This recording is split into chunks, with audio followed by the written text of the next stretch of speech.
Hola, les doy la bienvenida a esta unidad número 4. Les habla Claudio Calcaño, su tutor. Esta unidad 4 presenta tres conceptos importantes que son la determinación de muestras, los sistemas de amortización y depreciación. En esta primera clase de esta unidad 4, que es la número 11, clase número 11, veremos nociones generales de determinación de muestras. Los contenidos de la unidad, para que tengan una idea global de lo que van a ver, que además les recuerdo que esta unidad es la última de nuestro curso. Lamentablemente deberemos despedirnos después de eso. Pero bueno, así es la vida. Tenemos que la clase 11, como ya dije, son nociones generales de determinación de muestras.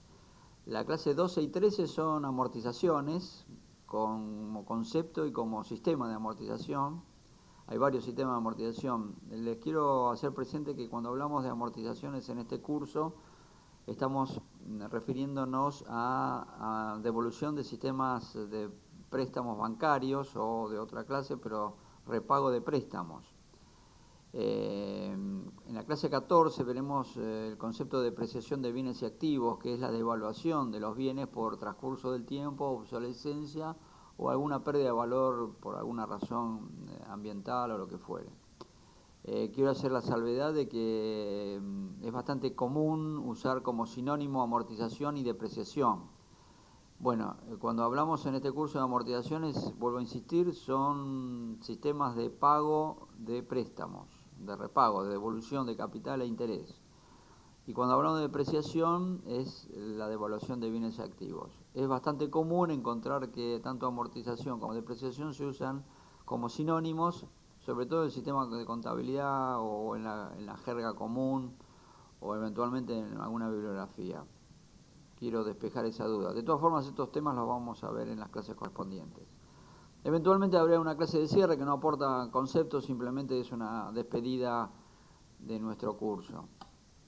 La clase 11, como ya dije, son nociones generales de muestreo y la determinación de su tamaño. Tenemos tres objetivos por delante, que son que ustedes comprendan el concepto de muestreo, aprender los distintos tipos de muestras que existen, que son varios, hay dos grandes clasificaciones, enseguida las veremos. Es importante porque a la hora de decidir el tipo de muestreo hay una relación costo-beneficio respecto del tipo de muestra que van a utilizar. Y por supuesto calcular el tamaño de muestra e interpretar su resultado. Los tamaños de muestra pueden variar de acuerdo a algunas cuestiones estadísticas que veremos y hay que interpretar el resultado, que es una interpolación entre el resultado de la muestra y la población de la cual hemos extraído la misma. Los contenidos de esta clase es el concepto en sí mismo de muestreo, los tipos de muestreos y el tamaño de muestra, como ustedes habrán escuchado hace un instante.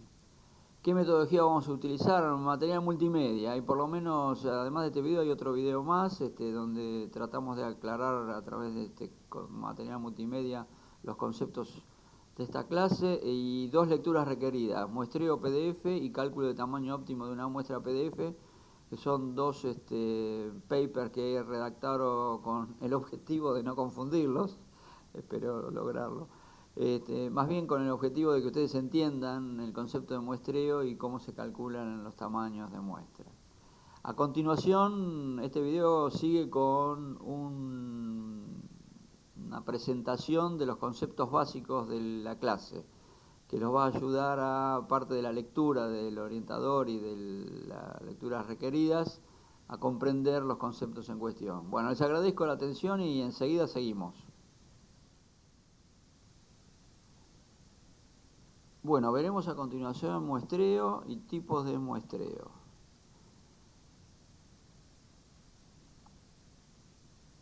Bueno, ¿qué es el muestreo? En estadística se conoce como muestreo a la técnica para la selección de una muestra a partir de una población.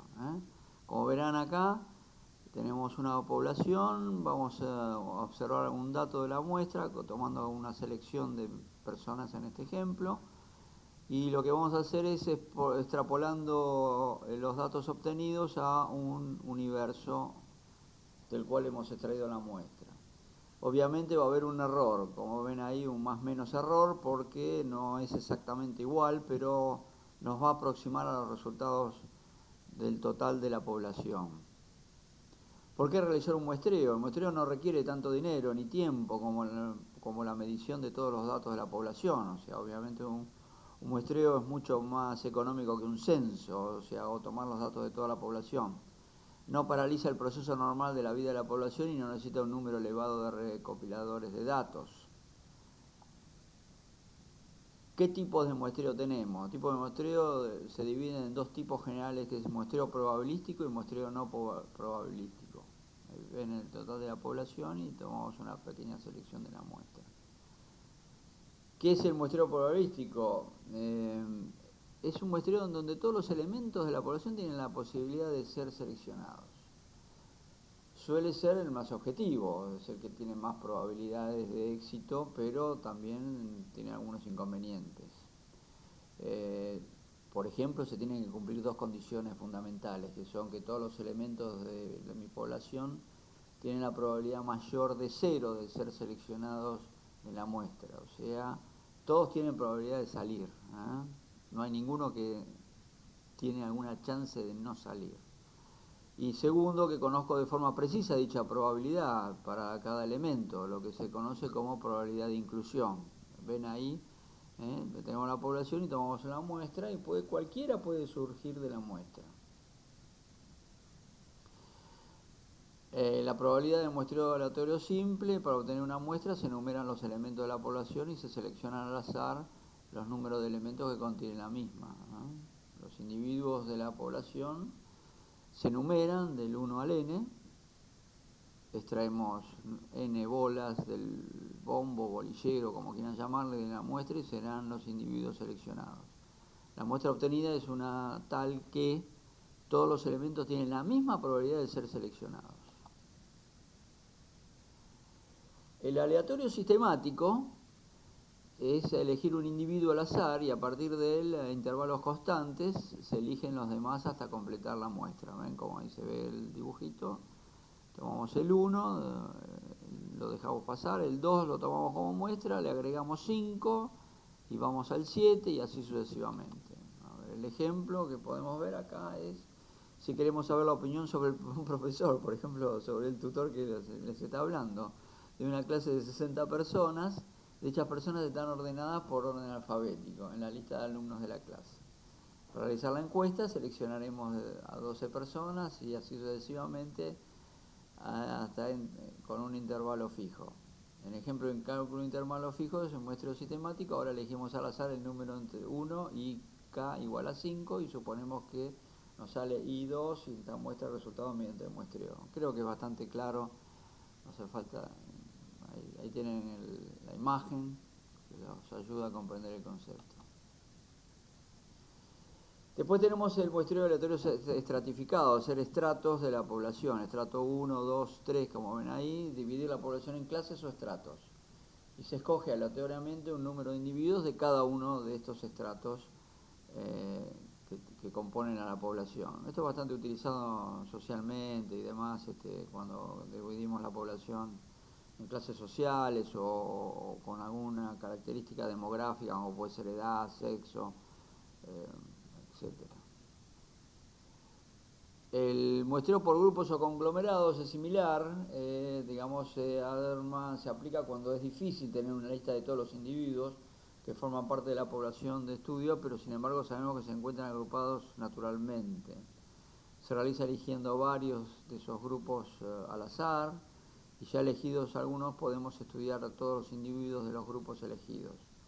O bien seguir aplicando dentro de ellos más muestreos por grupos, por estratos, o sea que podemos hacer una especie de muñeca rusa, ir seleccionando primero por grupos, después por estratos, o simplemente aleatorio simple. Dentro de esto es bastante característico conglomerados geográficos. Si queremos hacer un estudio de un país, podemos dividir el país en conglomerados como las comunidades, provincias, ciudades. El Ministerio de Sanidad quiere hacer en su país un tratamiento de ayuda para prevenir el cáncer de colon. Si en los datos históricos se observa que la incidencia del comportamiento del cáncer es parecida en todas las comunidades, podríamos dividir el país en comunidades y seleccionar algunas. Mediante el muestreo por conglomerados se reduce notablemente a los individuos a estudiar. O sea, fíjense que todo esto lo que tiende es a hacer más económico el trabajo de muestreo y de obtención de datos, ¿no? Es bastante costoso el muestreo. Obviamente, cuanto más dinero invertimos, más exactitud vamos a tener en los datos. Como dice por acá, existen varios métodos de muestreo que tratan de aprovechar ciertas características de la población objetivo con el fin de conseguir una mayor precisión en sus estimaciones, sin incrementar el tamaño muestral. A continuación les voy a mostrar los más sencillos. El no probabilístico. Bueno, acá empezamos con muestreos más económicos, que bueno, pero ustedes comprenderán que estos muestreos van a arrojar resultados no tan exactos, no tan precisos. Pero bueno, podemos compensar. Depende de lo que estemos estudiando, podemos aceptar un grado de desvío mayor o menor. Es aquel básicamente utilizado en forma empírica, en base a la experiencia. Es decir, no se efectúa bajo normas probabilísticas de selección, por lo que sus procesos intervienen opiniones, criterios personales del investigador, o no existe una norma bien definida o válida.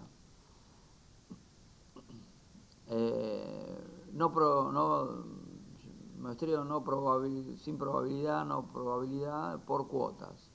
El muestreo por cuotas es una técnica de muestreo no probabilístico, en donde el investigador asegura una presentación equitativa o representación equitativa y proporcional de los sujetos en función de qué rasgo es considerado base de la cuota, o sea, cuál es el rasgo que nos importa dentro del muestreo que vamos, por ejemplo, que sean estudiantes, el rendimiento académico, como vamos a ver enseguida el ejemplo y demás. Consiste en dividir a la población bajo estudio en subgrupos o cuotas según ciertas características, edad, sexo, estado civil, etcétera. El ejemplo que puse acá es comparar el rendimiento académico de los diferentes niveles de clases. De secundaria, por ejemplo, su relación con el género y la situación socioeconómica. Identificar primero los subgrupos, dividir a toda la población de acuerdo a lo anterior y tomar nota de las proporciones de los subgrupos y sacar un muestreo de cada subgrupo. Causal o accidental, bastante típico este. Es un procedimiento que permite elegir arbitrariamente los elementos en juicio o criterio preestablecido. Por ejemplo, la gente que circula en determinada, también se lo llama muestreo de oportunidad, ¿no? La gente que circula en determinada calle a una hora, esto se utiliza también por internet de repente. Entonces tenemos, acá ven la población y los entrevistadores van por la calle y empiezan a tomar muestras de la gente que pasa y demás. El ejemplo que pongo es que una productora quiere saber la opinión general de una ciudad, opinión de una población respecto de una última película que haya estrenado, la productora es de cine, obviamente. Se desplaza a los cines de la ciudad, a la salida escoge a personas X y les pregunta directamente si les gustó la película.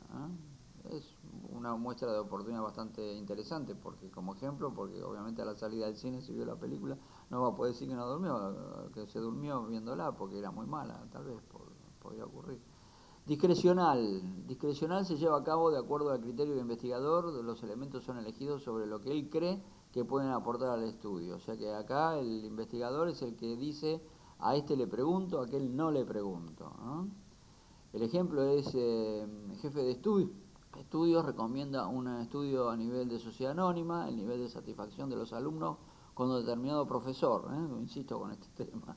Cierta universidad, lo podemos hacer el estudio, y el responsable de estudio tiene experiencia y antecedentes, escogerá la mejor muestra para el estudio que quiere hacer.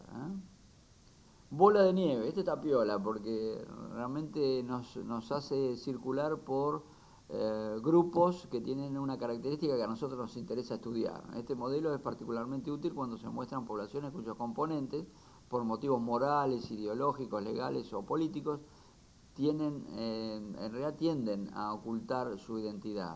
Por ejemplo, si viene uno le pregunta si hizo bien la declaración de impuestos a las ganancias o alguna cosa por el estilo, bueno, acá nadie dice la verdad. A partir de unos pocos individuos, el entrevistador, con ayuda de los primeros, va conociendo a nuevos miembros de la muestra. O sea que unos censados o personajes que han sido seleccionados por las muestras nos van indicando otros que están en la misma situación que ha sido consultado. A ver, acá en el ejemplo, si un investigador quiere hacer un estudio sobre el comportamiento de los individuos de una secta secreta, empieza estudiando a 3 integrantes de la misma que conoce y ellos le van presentando a otros sujetos para incluirlos en el estudio.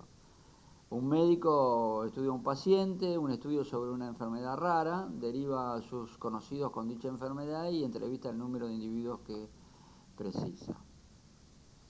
Según criterio, se denomina particular discrecional cuando el criterio del investigador intencional, llamando también opinático, porque es una opinión. O sea, acá tenemos a un entrevistador que obviamente tiene una carga cultural o una respuesta prearmada para lo que va a ser la investigación. El investigador recurre a su propia experiencia dentro de una línea de investigación, o sea que elige a los personajes de acuerdo a su experiencia. Por ejemplo, que estas personas tengan, al ser entrevistados, un mínimo de 20 años de experiencia en el campo educativo, poseer título de posgrado, haber ocupado un cargo directivo. Por supuesto, la muestra la integran solo aquellos que cumplan con las condiciones anteriores que las puso el investigador, en base a sus opiniones personales, ¿no? O sea, uno puede tener más o menos años de experiencia, tener o no título de posgrado, pero bueno, él ha hecho una selección previa de quiénes van a ser los entrevistados. Uno de los ejemplos más comunes de muestreo de conveniencia se realiza utilizando estudiantes voluntarios con sujetos de la investigación. El investigador inadvertidamente excluye una gran proporción de la población. Bien. La distribución del muestreo, como ustedes estarán viendo ahí, la curva normal a la izquierda es una distribución normal donde coinciden la media, la moda, la mediana, que creo que lo han visto en alguna clase anterior, y en cambio hay otras dispersiones de la derecha donde no van a coincidir esas medidas, o sea, digamos, puede haber sesgos hacia la derecha o hacia la izquierda respecto de las muestras que se han tomado. Bien, una distribución de probabilidad de todas las medidas posibles de las muestras es una distribución de las medias de las muestras y se conoce como distribución de muestreo de la media. Eso es de la izquierda que habíamos visto. ¿Cuáles son los beneficios del muestreo? Bueno, obviamente el muestreo estadístico resulta beneficioso para implementarlo en una realización de un estudio debido a que mediante este se puede obtener probabilidades bajas o altas a través de determinados beneficios de estas técnicas. El muestreo es sencillamente el procedimiento que se emplea al extraer una pequeña parte de una población dentro de un universo. A esta se le llama espacio muestral. Bueno, como verán acá, si logran tomarse unos minutos, les doy acá un semblanteo de todo el concepto de muestreo, ¿no? Hay definiciones de muestra, población, estadístico, parámetros, errores, concepto de muestreo, los tipos, según el procedimiento y según el método de selección. En general estamos hablando de probabilístico y no probabilístico del procedimiento, y el método de selección puede ser simple, doble o múltiple, porque vamos a ir seleccionando y estratificando. El probabilístico y no probabilístico son las definiciones más obvias y que generalmente vamos a tratar de utilizar. En general, en los estudios a nivel no gubernamental o digamos que deben ser económicos, se utiliza el muestreo no probabilístico. Ustedes habrán visto en la vida real cómo muchas encuestas fallan.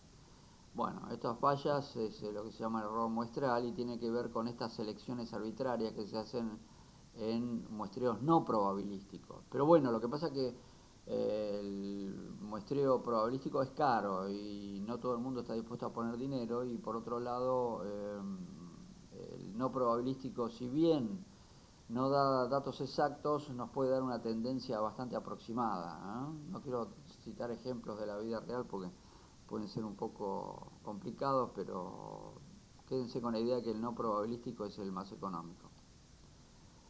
Les agradezco la atención, les recuerdo mi nombre es Claudio Calcaño, mi mail calcaño09, igual nos encontramos en el campus, no duden de consultarme ante cualquier duda que tengan. Gracias por la atención.